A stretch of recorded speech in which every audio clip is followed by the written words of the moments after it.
American artillery fired downward into a volcanic crater packed with families and kept firing for 3 days. Between March 5 and March 8, 1906, United States Army forces under Major General Leonard Wood killed between 600 and 1,000 Moro men, women, and children, trapped inside the bowl of Bud Dajo, an extinct volcano on Jolo Island in the southern Philippines. The dead were armed with kris and barong, bladed weapons carried for generations. They had no rifles, they had no artillery, they had no way out. When the shooting stopped, only 6 survivors were pulled from the crater, all of them critically wounded. President Theodore Roosevelt responded with a telegram congratulating Wood on what he called a brilliant feat of arms. This was not a battle, it was an execution carried out with mountain guns and naval shells against a civilian population that had committed no act of war, and for over a century it was erased from the story America told about itself. But what no one anticipated, what would prove impossible to fully contain, was that photographs of the aftermath would reach the American press, and what those images revealed would ignite a firestorm that the government spent decades trying to extinguish. To understand how nearly 1,000 people came to die inside a volcano, we have to go back to the moment the United States decided it owned the Philippines.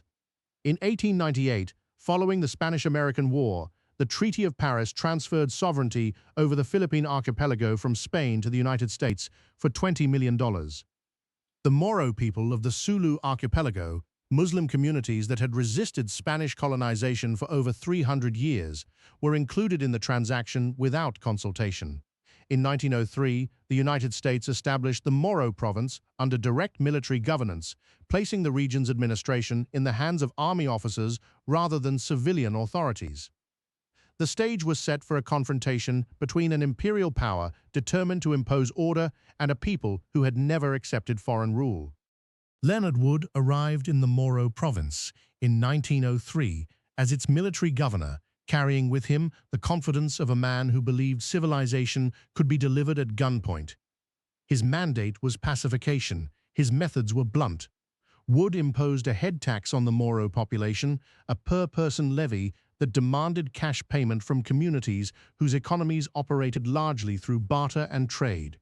Failure to pay meant punishment, resistance meant force. But the head tax was only part of it. Wood ordered the forced disarmament of the Moro people, confiscating the kris and barong that were not merely weapons but markers of identity, status, and heritage. For a Moro man, surrendering his blade was not a bureaucratic inconvenience. It was an act of submission to an authority he had never recognized. The Spanish had tried for centuries and failed. Now the Americans demanded it as a matter of administrative policy. The response was predictable. Across the Sulu archipelago, resistance spread, communities refused the tax. Datus, local leaders, rejected disarmament orders. Small-scale confrontations multiplied. Wood interpreted every refusal as insurrection, every act of defiance as proof that the Moro were uncivilized and required a firmer hand. The cycle of provocation and reprisal tightened, and the people of Jolo Island found themselves caught between compliance that stripped them of dignity and resistance that invited destruction. By early 1906, hundreds of Moro families on Jolo Island had reached a breaking point.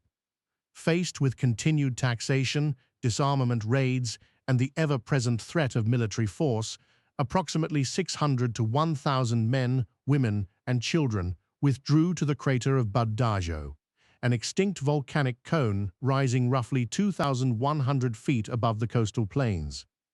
Several datus, including Datu Usij, led the retreat. Bud Dajo was not chosen at random. The crater offered natural fortification, steep slopes on all sides, a single defensible interior, and the psychological power of high ground. For the Moro, it was a place of last resort. They brought their families. They brought what food and water they could carry. They dug into the volcanic bowl and prepared to hold their position. American military authorities framed this withdrawal as an armed rebellion, a hostile force occupying a strategic position. The reality was more complicated and more damning. The people inside the crater included elderly men and women, mothers with young children, and community members who had simply refused to submit to policies they considered illegitimate. Their weapons were swords, The consequences of this decision, both theirs and the American military's, would prove catastrophic. But first, the machinery of colonial violence had to be assembled. On March 5, 1906, Colonel Joseph W. Duncan led approximately 790 American soldiers toward the slopes of Bud Dajo. They were supported by mountain artillery, constabulary forces, and naval guns from the USS Pampanga anchored offshore. The operation had the full authorization of Governor General Wood. The terrain was punishing. The slopes of Bud Dajo were steep, tangled with vegetation, and exposed to anyone defending from above. American troops hauled disassembled mountain guns up the volcanic flanks, reassembling them at positions along the crater rim. It was grueling work, and it was deliberate. The objective was not to negotiate, not to starve out the defenders, not to wait. It was to position artillery directly above a bowl-shaped depression filled with human beings and fire downward. The geometry of the situation was merciless. A volcanic crater is, by its nature, a container. There were no tunnels, no exits, no covered positions that could withstand shelling from above.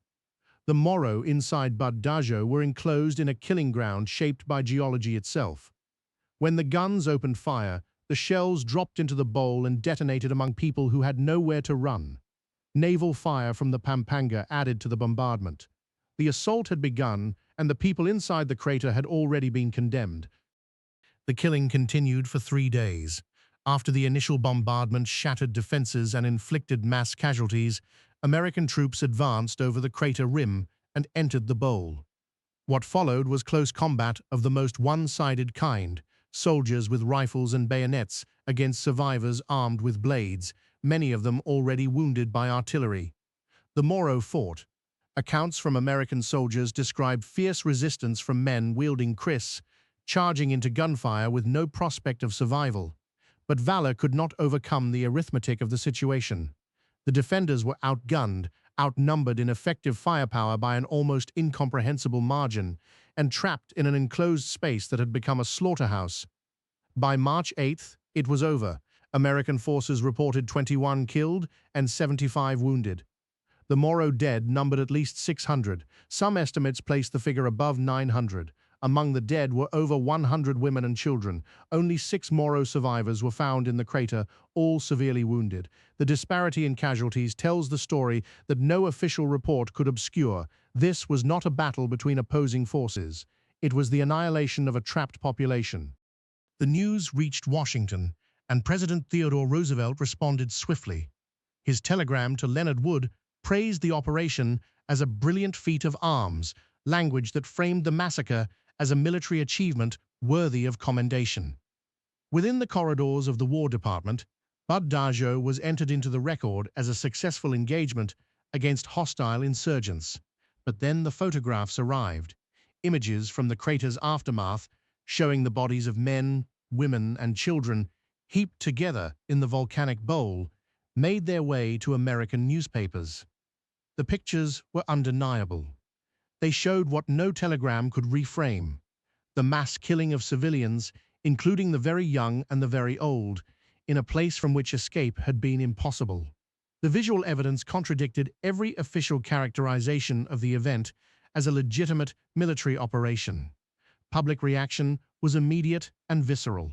Anti-imperialist organizations that had opposed the Philippine occupation since its inception seized on the photographs as proof of what they had long argued, that American colonial rule was built on violence against the very people it claimed to civilize. The administration found itself confronting an image problem that no amount of official language could resolve.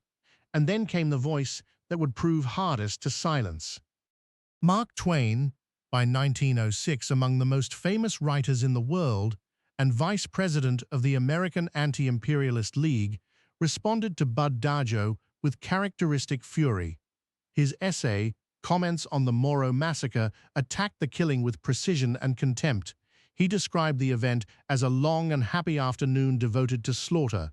He mocked Roosevelt's congratulatory telegram. He asked his readers to consider what kind of civilization required artillery against families armed with swords.